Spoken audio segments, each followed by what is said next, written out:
नमस्कार दोस्तों, मैं अंकुर उपाध्याय स्वागत करता हूं आप सभी का आपके अपने YouTube channel share market analysis में। आज वो शेयर्स भाग रहे हैं जो 2021 और 22 के एंड में सबके फ्लेवर में थे, लाइक केमिकल से आरती इंडस्ट्रीज, एसआरएफ, दीपक नाइट्राइट। हालांकि आईटी और चल जाता तो फिर तो बिल्कुल ही श्योर ही हो जाता कि 2021-22 वाले शेयर्स आज भाग रहे हैं।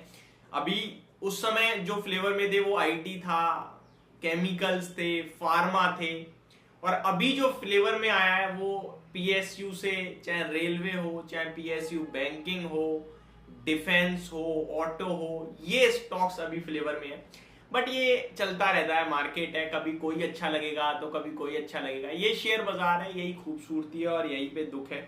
इसीलिए हमेशा पोर्टफोलियो डाइवर्सिफाइड रख के जो स्टॉक्स को होल्ड करना जानता है वो पैसा बनाना जानता है। अभी मैं आप सभी के साथ बात करने वाला हूं उसी समय एक और स्टॉक जो लोगों के दिल दिमाग हर जगह छाया हुआ था, उसका नाम है IEX, Indian energy exchange. Stock का प्राइस आज 5% भागा है। देखिए, कंपनी ने रिसेंटली नंबर्स पेश करे, वो तो काफी अच्छे थे। 2 नवंबर को जो नंबर्स आए थे, और 6 नवंबर आज कंपनी की तरफ से सुबह सुबह 8:15 बजे के करीब बाजार ओपन होने से पहले एक अपडेट आई जो बहुत ही अच्छी थी, जिसकी वजह से ये तेजी देखने को मिली आपको।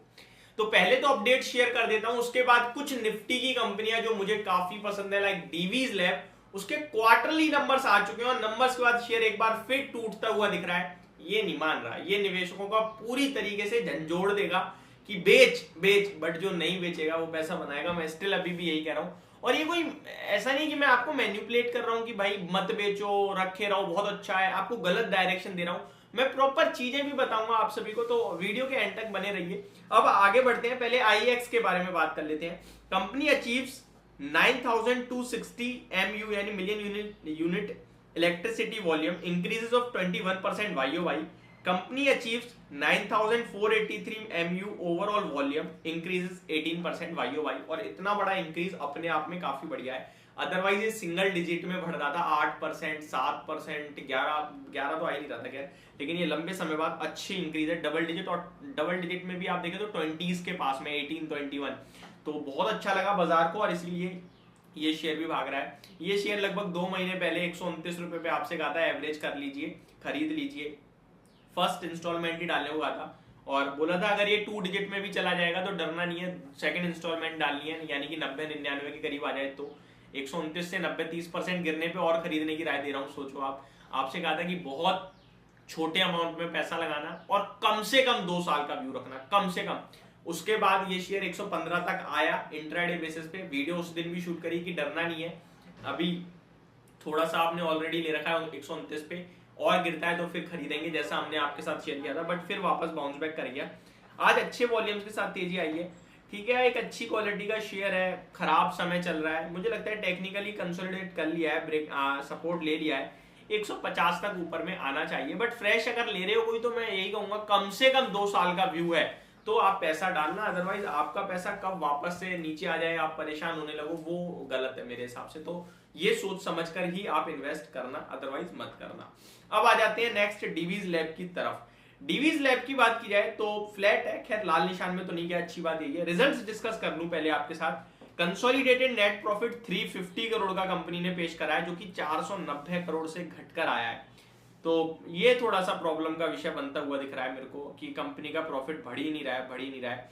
एंड एक और इंपॉर्टेंट चीज, अनुमान था 410 करोड़ का, तो उसके सामने 350 अपने आप में नेगेटिव हो जाता है। रेवेन्यू देखो तो 1850 करोड़ से बढ़कर 1910 करोड़ पे आया, तो ये अच्छा लग रहा है मेरे को, रेवेन्यू ऊपर आया है। एंड एक इंपॉर्टेंट बात ये भी है कि रेवेन्यू बाजार के अनुमान से ज्यादा आया है, यानी कि टॉप लाइन अच्छा कर रही है, ये बढ़िया लगा। कामकाजी मुनाफा देखोगे तो 480 करोड़ पे आया है, 570 करोड़ का अनुमान था, तो यहां थोड़ा सा प्रॉब्लम रह गई। मार्जिन देखोगे तो वो 25% पे आए हैं, 33.49% से घटकर, और अनुमान था 30% का, तो मार्जिन भी अनुमान से थोड़े से कम रह गए, जिसकी वजह से प्रॉफिट घटा है कंपनी का। अब मैं आपके साथ शेयर करता हूं कि क्या करें डीवीज लैब में। देखिए, मैं भी अब कहीं ना कहीं ऐसा लग रहा है कि यार एक तरीके से 1-1.5 साल हो गया, निवेशकों का पैसा बना ही नहीं है, बट एक्चुअली में जिसने स्ट्रेटेजी के हिसाब से काम करा उसका प्रॉफिट हो रहा है, बट कहना आसान है, करना मुश्किल है। सबसे पहले 3500 रुपए पे मैंने आई थिंक ये स्टॉक आपके साथ डिस्कवर किया था और शेयर किया था। फिर 3300 जो करंट भाव हुआ उस पर भी किया था।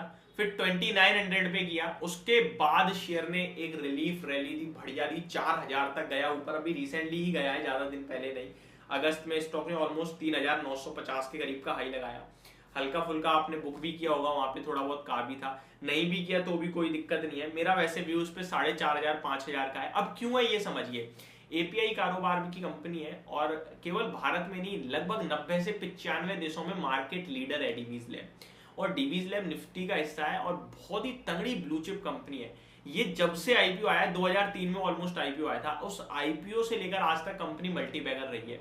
एक आईपीओ भी अगर आपको अलॉट हुआ ना और आपने होल्ड किया तो इसने ऑलमोस्ट आपका वो 14,000 रुपए आज की रेट में 90 लाख 1 करोड़ के करीब कन्वर्ट कर दिया है। इससे भी बड़ी बात यह है कि आईपीओ आने के बाद शेयर का प्राइस टूटा था, तो शेयर का प्राइस टूटना ये नहीं कहता कि शेयर खराब हो गया। शेयर का प्राइस जो टूटता ही नहीं है वो बढ़ता भी नहीं है, तो टूटना अच्छी बात है। बट अभी बहुत समय से प्रॉब्लम चल रही है और नेगेटिव ट्रेंड में ही हो गया, दोबारा से चार्ट्स भी खराब हो गए हैं। ऐसा लग रहा है दोबारा एक बार ये स्टॉक वही 3100 और 3050 के लेवल टेस्ट करेगा।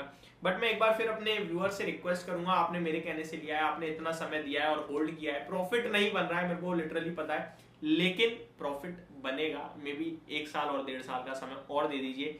ये समय मैं बोलता रहूंगा, आप भी कहोगे भाई तेरे चक्कर में तो फंस गए, बट लिटरली यही है कि ऐसे शेयर्स को बेचने के लिए हिम्मत ही नहीं होती बोलने की।